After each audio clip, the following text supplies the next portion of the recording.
Coming up on the NESN Bruins Podcast, we unpack all that there is to unpack about the NHL's replay review system, especially as it pertains to offside and the controversial call that went against the Bruins earlier this week. We also dive into what the issue has been with the goaltending lately and assess some of the call-ups. All that and more coming up on the NESN Bruins Podcast. Play the music!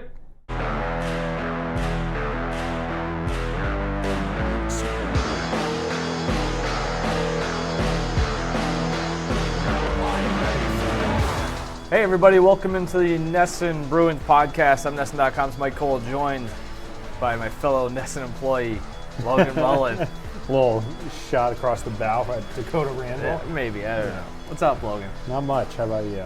Same old. We're here to discuss the Bruins as we do every week, which makes sense given the nature and the name of our podcast, NESN Bruins Podcast. There's a lot to discuss this week, but also not a lot to discuss. We're in the midst of a pretty busy stretch for the Bruins. We have 3 games worth of hockey to review, and then it looks like another 3 games before we'll meet next. So a lot going on. The Bruins remain good. They are 11-2-2, 24 points. They lead the league. That's at least they lead the conference. I don't know. Do they? That's something I probably shouldn't have said without looking it up. But they remain one of the best teams in hockey. It is interesting, though, that I think for the first time all season we are convening after a Bruins loss, and an unsightly one at that. Bruins coming off of a 5-4 loss Tuesday night in Montreal. Would you call that the worst game that they've played this season?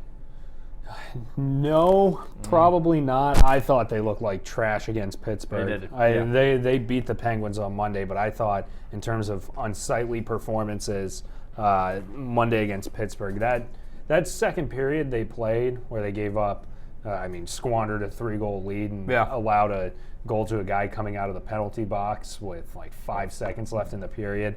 That was, I'd say, far and away the worst period of hockey they've played this year. And it was so just bad that probably, to me, would mark the worst performance they've had this year, even though they got the result. But, the Montreal game, in my opinion, if you get a couple of saves out of Tuukka Rask, that's probably a winning result for you. Sure, some breaks with the reviews, but it doesn't mean they played well. No, it doesn't. And, it's, I don't know, it's gonna happen. Yeah. That's the thing, is they've been so good so far this season. They've been so good over the last 2-3 weeks that you kind of take for granted how hard it is to win a hockey game, right? Especially in the division, especially on the road, and especially when you're playing. Was it your third game in 4 nights or third game in 5 nights? Right. Yeah, 3rd and 4. Saturday, Sunday, Monday, Tuesday. Yes. So go. 3rd and 4 nights. It was a scheduled loss, but if you can get some good goaltending or avoid a controversial goal wave off, maybe you find a way to win that game. So I guess that's impressive on its own merit, but if they had played better, they obviously would have won. So the big thing coming out of that, and I think probably the big talking point around the Bruins right now, is the controversial goal that was no goal. Charlie Coyle scored midway through the 3rd period. The Bruins, at a time where the Bruins clawed back into that game, where it seemed like every time they got close, Rask gave up a soft goal that kind of distanced them, and they worked. They came out 3rd period like they were shot out of a cannon. They get within 1. Or no, they tied the game. Yeah, they tied the game. They tied with the Corrali goal. Sure. Yeah, and that would have put them ahead 5-4 after a lengthy review brought on by that was a challenge, correct? Yes. Yes. I think so. So Claude Julien challenged the play. We had a review that lasted 3 minutes. Probably felt like 15. Yeah. It was a long one. And we saw, a bunch of different views of it. I thought one thing, not to go off on a complete tangent, but one of the interesting views of that was they showed where the linesman was standing, and they had a camera behind him, and it's like, yeah, that's a hard call to make from where he's standing across the ice to know that. And then they went to the camera on the other side, and it showed that it looked like, was it Coyle who was Coyle who jumped offside. it? Yeah, maybe by the toe of his skate. Yeah. And then even then you can make the argument that by him kicking the puck to himself, he had possession of the puck as he crossed the blue line, which is a kind of confusing rule, but it's even more confusing when you try to apply it to a situation like this. But long story short, that sliver, which you could probably fit an index card through, was enough to overturn the goal. The Bruins gave up a goal what felt like 15 seconds later. Yeah, it was quick. That gave Montreal the 5-4 lead, which they did not relinquish. Bruce Cassidy, after the game, not happy with it at all. And I think and this is my point too, he said the rule is put in place specifically for egregious calls. They're over there reviewing for 3 minutes. You think, well, what is the purpose of this rule? Either you find something or you don't. I don't know what else more there is to say. I think he hits it right on the head right there. Right, well, and that's where this whole review thing ends up getting a little ridiculous. I think it's in soccer when they introduce VAR that they use the clear and obvious terminology. And, I mean, the intent is essentially the same thing in hockey. And it's not clear and obvious necessarily. And one person had tweeted at me and said that it was the right call via a dumb rule. And it's like, and they're right. And I feel like it's so... I don't even know if it's a dumb rule. It's the right call by the very, 1/1000th of a whatever. At a certain point, yes. And I want to say inconsequential, like the amount of distance that he was offsides, because theoretically, yes, they might have gotten the call right. It depends on what angle you're looking at and what you want to believe. And as I watched it more, I was like, I guess I can see why they would call him offsides. But at the same point, what are we doing here? There's only so many angles and zooming in that you can do before it starts to be like, if it's taking you this long to figure it out, if you're this torn on it, just go with the original call. Like, that is a tough call for a linesman to make, because the linesman's not standing there with a ruler saying, okay, can I set it down and make sure that this guy's the proper amount onside? It's stupid. It's getting out of hand. And coaches, I think, like Claude did last night, are taking advantage of it because they know that so fearful are referees to get this call wrong that if it's the least bit offside, they'll whistle a guy. Yeah, which is not great either. I don't know. It's hard to say because there's a rule in place for a reason, and I get that. But I also wish there was some leniency in some instances, because it is kind of wild that we're just going to say here, the rule is pretty much put in, or the review system in regards to offside is put in strictly to take scoring away. Right. That's the main goal. And I kind of, I think it should be for the egregious cases. And I agree with Cassie in that regard, where it's like, if you miss a guy who is 2 skates over the line before the puck even approaches the blue line, that's the kind of play that we should be trying to get rid of. Well, that's the problem, though, is that, how do you quantify it? Exactly, egregious means different things to different and that's people, the thing. so I don't blame them. The easiest way is to go strictly by the rule. Right, and so I don't blame them for making the calls that they make sometimes, even if it takes them 5 minutes to get to that point. You have to zoom all the way in. You realize, oh, yeah, there's a sliver of white between the heel of the guy skating the blue line.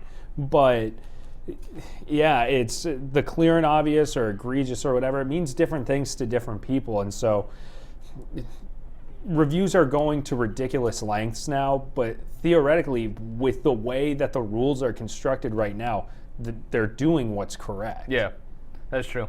There probably should be a time limit on it, too. I've seen that floated around, but at a certain point, too, that just gets to be stupid. That's like guys are whipping around and going back and forth. Just get the call right.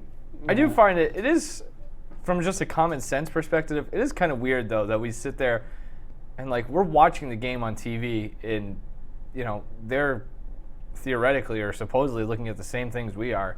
Right. If you're sitting even on your couch or at a bar, you can tell pretty quickly. Yeah. And that's the issue with the NFL too, is that you get that a lot as well.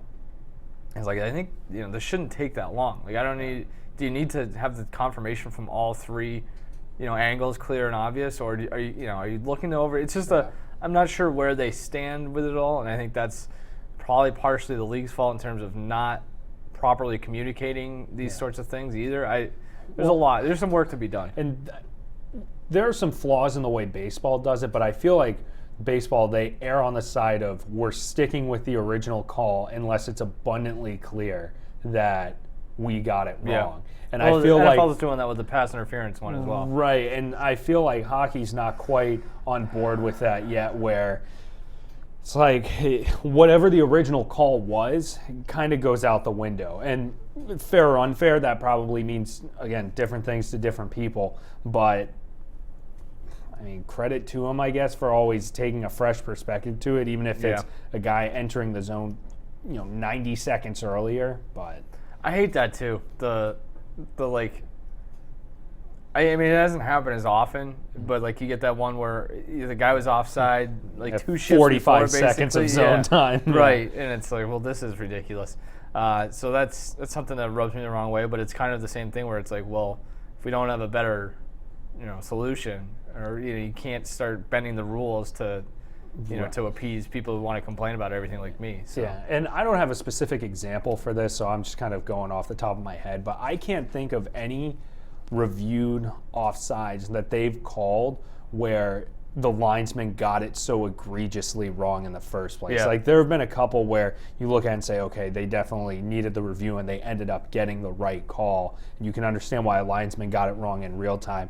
But the calls that remain game altering, and one that comes to mind is the Tyler Bozak, Nola Chari trip, hook, whatever you want to call it, during the cup final. Right. Like, that's one thing. You still can't review those, so teams are still getting hosed in that respect. I was about to make the same point. Until this year, you couldn't review the puck in the net behind the goal, like the one that cost the Bruins in Columbus. Yeah. And they had to change it. Now he's changing rules and stuff. I get that it's like a work in progress, but it's just, I don't know. And it's just something to complain about, I guess. Yeah, it is. And I mean, it's topical, and I guess you can.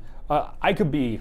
This probably isn't a good thing to say when you're on a podcast, but I could be convinced either way. Yeah. Most likely, like the more I watch it, I was going back and forth and back and forth. But I don't know. Fine. Maybe they got it right. Maybe they didn't.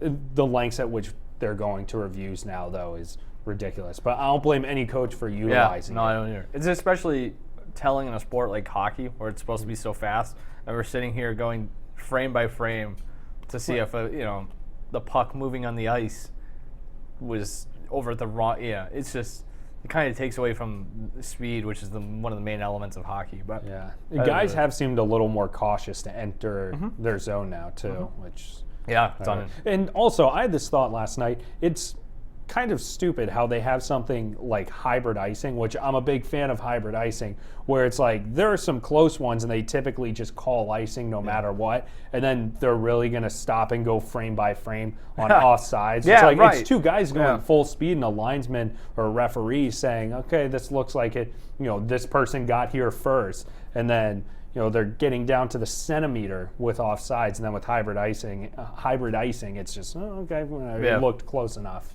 Hybrid icing's funny when they screw it up too, because it's like you see the players just have a meltdown. Yeah. So, all right. The other thing coming out of that Tuesday night game in Montreal was a play of Tuukka Rask. I can't remember the last time Tuukka Rask played that poorly, which I guess in a vacuum isn't the end of the world. Everybody is entitled to a stinker at work. I sure know I've been there plenty of times. Maybe you could even argue right now on this podcast. That's up for debate. Typically the case on this podcast typically for both of us. Sure, yeah, that's a good point. Yeah. But that was not a good performance last night or Tuesday night. I think the goals were they're shots that he should stop and usually does. I think the most disheartening thing about it was that they, for as poorly as they played, they did a hell of a job staying in that game and fighting back. And it seemed like every time they got close, got tied. You have the adversity of the overturned call. Right. He gives up a soft goal. I think that was a tough thing to kind of stomach there. Yeah, and just looking back at it now, so Pasternak's first period goal, 14:55, and it was less than 2 minutes later that the Tatar goal happened. The Bjork goal in the second period, it was, God, I'm bad at math, 42 seconds later that Victor Mete got his tying goal. So yeah, like you said, every single time that they just needed a save from Tuukka, it felt like they didn't get it. Yep. And for the most part, in the second period, outside of the Mete goal, he was pretty good. I mean, he saw 31 shots. He stopped 26 of them. I don't think it's fair to say that it's all doom and gloom with Tuukka Rask now. However, typically he's good for a nice lengthy slump in November. And so I'm looking it up it's right now. ridiculous after one game to say, okay, here it is, we're watching the start of it. But it seems like there's enough of a history there. His numbers actually are better than I expected in November. Now I'm doing year by year. He was good last year. He was like a .920 save percentage Right, it was in November. 2 years ago that he had I'm the looking at it really right now. bad one. They went 3-5 in his starts. He allowed 3 goals in 6 of those 8 starts on .901 save percentage. Just some ugly performances in there. He had a stretch where he went 3-3, 3-3, 3-4-3. So not great. Yeah, so this is something that he usually starts pretty. I guess actually that season that was a slow start altogether. Yeah. I mean, if you go all the way back to the start of the year, They're lucky Hudobin yeah, was he as had good as he was. .899 save percentage through the first 14 games that season. And then he turns around starting with that Lightning Right. game in late November and rattles off however many Yeah. consecutive wins it was. He So- didn't have a regulation loss for like So I don't 2 think months. it's certainly not a point of concern with him at least. But you talk about Hudobin kind of saving their bacon a couple of years ago, and Halak did that at times last year as well. The problem right now is that Halak's not playing very well either. Yeah, and Halak got hosed a couple times during the Pittsburgh game. I didn't think he looked particularly good in that, but there are also other times where the forwards and defensemen just absolutely hung him out to dry. He's got an .882 save percentage his last 3 games. Yeah, but this is... I don't want to say that last year was an anomaly for Halak, but typically he's somewhere in the middle of where he's been recently and what he was last year. Yeah. And for most teams, that's usually pretty good for your backup goalie. But the problem is that last year, any sort of missteps or slow streaks that Tuukka Rask was in or looked like he was going to get in, or when he took the leave of absence, they could rely on Halak to deliver almost equivalent numbers. If he can't do that again this year, for one, you can only hold him at fault so much because he's doing what he's capable of doing and historically has done. Yeah, that's true. But It is what he is. But yeah, it's a totally different outlook on the entire season if they're not producing at similar levels that they did last year. So if they're not as good as they were last year, how much does that matter? I mean, with the way the offense has been performing, like the top line in particular, it's not that big of a deal.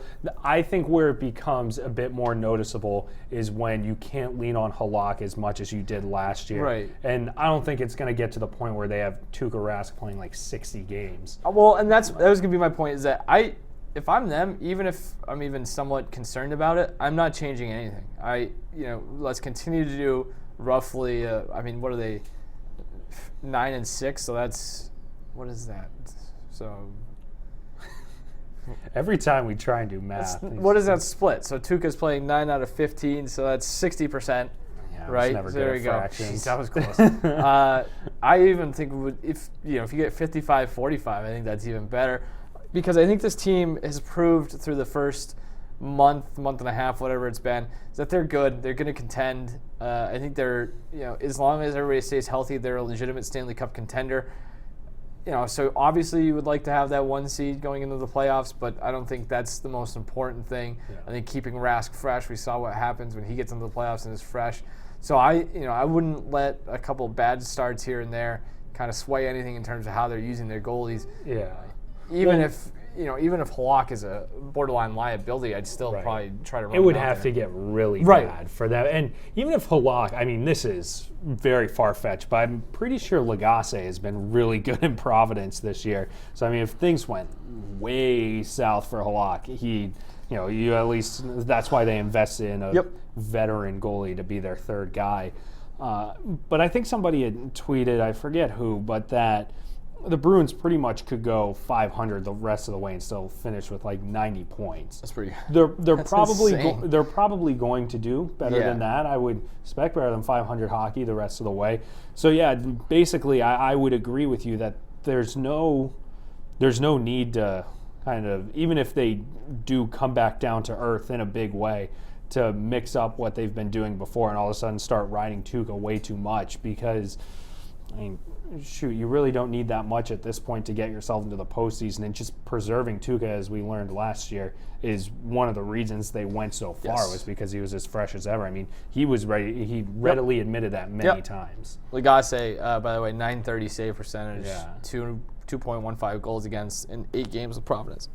So yeah, he's been good. All right. I don't. Again, this just feels also like this entire discussion about the goaltending feels like a product of we haven't had a whole lot of negative to talk about. No, none whatsoever. So far this season. So when something does look a little, suspect, we're it is nice to get out of the habit of just sitting there and being like, God, the top line is great. Yeah, even though like when we start talking about negative stuff, it comes back to like, well, they're still really good. So right. I mean, what do you want? They are. So it is what it is. Let's talk about the call-ups real quick, I guess. It's been, that is not an underreported thing because I guess it hasn't mattered because they've been so good, especially in the top line and whatever mix of those top 3 lines, they've had a decent amount of scoring. It hasn't really affected them in terms of the injuries, but there have been a decent amount of injuries, especially on the bottom 6. So that's kind of allowed the Bruins to get creative with some call-ups and things of that nature, or playing younger guys. I think Anders Bjork is the example of this. Of he's kind of stuck to a certain extent. So they've mixed and matched. The call-up game has been strong so far, especially the last week or so. So I guess basically who if you want to go through all of them. If you want to see who stands out, good or bad. I mean, the one bad I would say is probably Solaric. I think it seems like he's fallen out of favor a little bit, which is why he's back to playing in Providence. Not to dump on the guy, but I'd be pretty surprised if we see him up again outside of a nuclear situation. Yeah. When they called him up the first time for the Rangers game, they stuck him on the 4th line. A week later, when they called him up the second time, Cassidy had admitted that they probably didn't put him in the best situation. And so he put him on, I think it was the 3rd line with Bjork and Coyle, and he really was not much better and promptly got sent back down. And so their response to that was calling up Cam Hughes, who was good for what he's supposed to be, right? He's he projects to be a 4th liner. He was precisely that. And so no gripes with Cameron Hughes. I think Bjork's been pretty good. And the thing that stands out to me about Bjork is that he's rounded out the defensive side of his game. And that is the number one way to keep yourself in a Bruce Cassidy lineup is by proving, even if you're an offensively minded guy, unless you're David Pastrnak, Patrice Bergeron, or Brad Marchand, the offense isn't always going to be there. Yep. So if you're capable of holding up your end of the bargain in the defensive end, then he will find a way to keep you in the lineup and give you minutes. And I thought it was telling that I think last night Bjork had over a minute on the penalty kill. It's hard to imagine that even a couple years ago when he was first breaking into the league. He seems like he actually took the you need to round out the defensive part of your game message to heart. And for now, injuries will play a role in what happens to him, but I think he's done a good enough job to prove that he's actually, he actually belongs in the middle 6 role that he's been playing. Definitely. And I think it's helped too that they've put him on his strong side. Even when they were putting him on the top line a year or 2 back, they had him on the right wing, and he's a left shot. And then you look at what he did in Providence this year, and it was all of his success was on the left side. They call him up, they keep him on the left side, and they move Heinen or Richie or whoever it is on a given night over. And wouldn't you know it, Bjork looks a lot better. 12:07 Tuesday night, ice time 1:02 on the penalty kill. Yeah. So, I think he's also been the kind of guy where, pretty much every shift, well, not every, but every other, he does something where you're like, oh yeah, I see him. Like that. That's a very elementary way of looking at it, but and more often than not, it's good. So I think that's been encouraging. Yeah, I don't have a whole lot to add in terms of what you said. I was looking at the Solaric numbers. He was -2 and had a penalty in that game against the Rangers, and I saw his ice time go down by like 75 seconds, game over game for the Ottawa game. And that was the Ottawa game too. Was that the one Saturday night?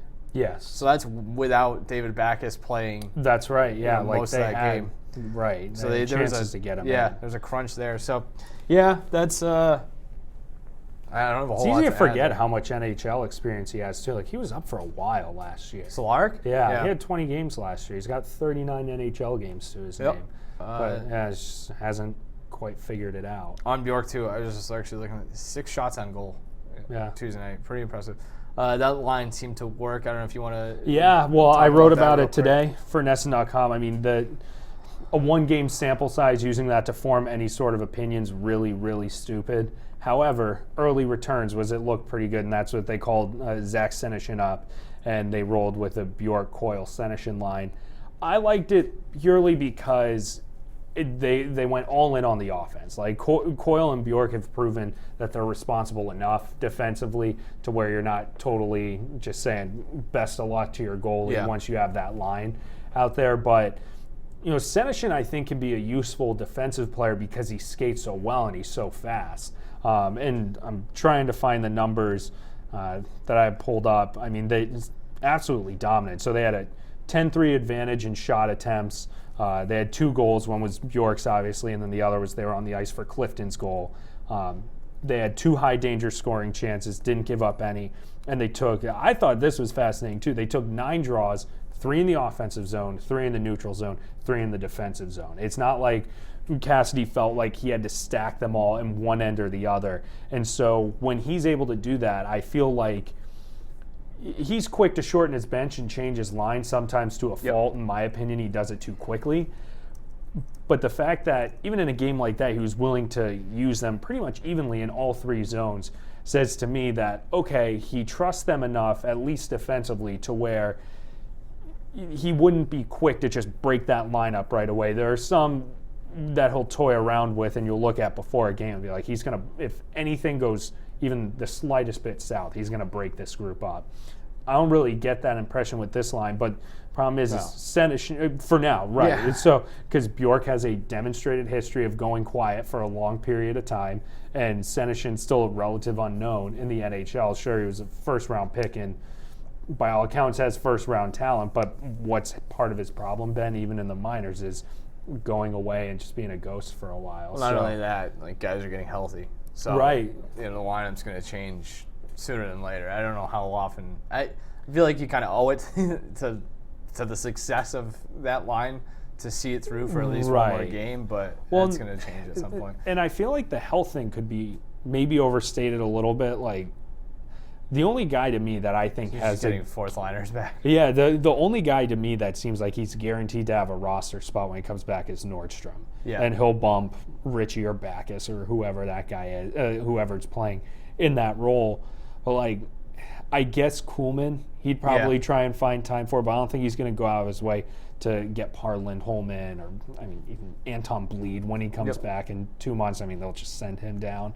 But whoever is coming back, I don't think he's, outside of Nordstrom and maybe Kuhlman, I don't think he's going to go out of his way to make sure they're right back in the line. Yeah. And I mean, it makes sense if you like what you see from Senyshyn to start to get him some run. Again, that'll be to the delight of our coworker Dakota Randall, who is says they've swung and missed on every trying prospect. to retool the lineup as the Bruins locomotive continues to run down the tracks with no sign of slowing down. I don't have a whole lot to add there. I thought that go read that story if you haven't already. That there's some good points. I do think that the balance of start zones was pretty telling. You know, that's a clear sign that he's confident wherever they're starting their shifts. So that's interesting. And again, we kind of talked about this, I think it was last week with Coyle. You know, if the first line isn't going to slow down, at least not too much, and you start to get a little something going on the second line, if you can run that third line is going to be, I mean, again, no kidding. You want depth, right. But you're going out there against, other bottom 6 and or, third D pairings, you're going to have some a lot of success. Okay. So, anything else you want to touch on? No, I think Zdeno Chara, pretty much it. 1,500 games. Yeah, which is certainly impressive. It's nuts. I don't have a whole lot to add there. It's a long time. It is, and he's a guy who, I've always said this, I think he's one of the more underappreciated athletes in Boston sports history, especially in this so-called golden era or whatever you want to call it, where it's, I think because he's so big and because so much is expected of him, and he was truly dominant at the height of his career. I think all of those things make it very obvious when he messes up and makes mistakes. But, this is a guy who has been the rock of this entire run. I don't know if I wouldn't call it a dynasty, but it's or even a mini dynasty. They were routinely competitive. Yeah, with him. And I think as he gets older, he's more willing to talk about things. And you're starting to hear stories. I think it was in The Athletic, Fluto had it. The thing about how they don't haze rookies because Chara was basically bullied growing up in the sport, and he doesn't want. I just think it's a very inclusive group. I think there's going to be books to be written or documentaries to be done about this core Bruins run for the last 15 years. I think Chara is going to be a big part of it. So I just think it's always interesting and noteworthy to stop and reflect on milestones like that, especially game played once. It's just how if you can stick around and you can play every night, you're doing something right. So clearly he has been fairly solid in that regard. Since I've got his hockey reference page up, since 1998, his first full season in the NHL, he's never played less than an average of 21 minutes a night. It's insane. Either. Like he's been a true top pairing defenseman for quite literally decades. It's crazy. Even this year, he's already averaging more ice time than he did last year. It's 21:05 last year. He's 21:37 right now. Oh, look at it from the 99-2000. So like the last 20 years, it's averaging 24 and a half minutes of ice time per night. Yeah, it's insane. Almost 25 minutes in his 14 years with the Bruins. His average ice time is 24:45. Monster. So, I think that's something to keep in mind. He's not going to be here forever as much as it feels like it. So, it's going to be interesting to see what happens once his career finally does wind down and he gets to the end to see kind of where he goes or how they replace him, especially on the blue line. But that's a conversation for a much, much, much later day, especially if Zdeno Chara has it his way. That's true. Anything else you want to discuss? No. Any other points you want to make? All right, let's get out of here. I've talked enough today. Yeah. Let's see. What's coming up this week for the Bruins? I'm not even sure. My Panthers. Oh, that's right. My Florida Panthers on Tuesday. So we're going to walk into our podcast next week. The Panthers will have probably just dump trucked the Bruins. And I'm just going to sit here and grandstand for 15 minutes about how my prediction that the Panthers will reach the Stanley Cup final this year is very much going to come to fruition. I will be sick that day. Literally, I will not be in Newark, and you can do it with somebody else because I'm not here for that. So, I'll do that one by myself. Good, yeah. I'm sure the NESN Panthers podcast. Detroit, Philly, Florida, coming up next week. So keep that in mind. Watch games on NESN, pre and post, all of the fun stuff in between. Go to NESN.com/Bruins to read more from really just basically from Logan. I'll write stuff every once in a while, but it's mostly Logan, Lauren Campbell, who are handling that for us. So check that out. We'll be back again next week to talk about the Bruins. Till then, I'm Mike. That's Logan. It's been the NESN Bruins Podcast.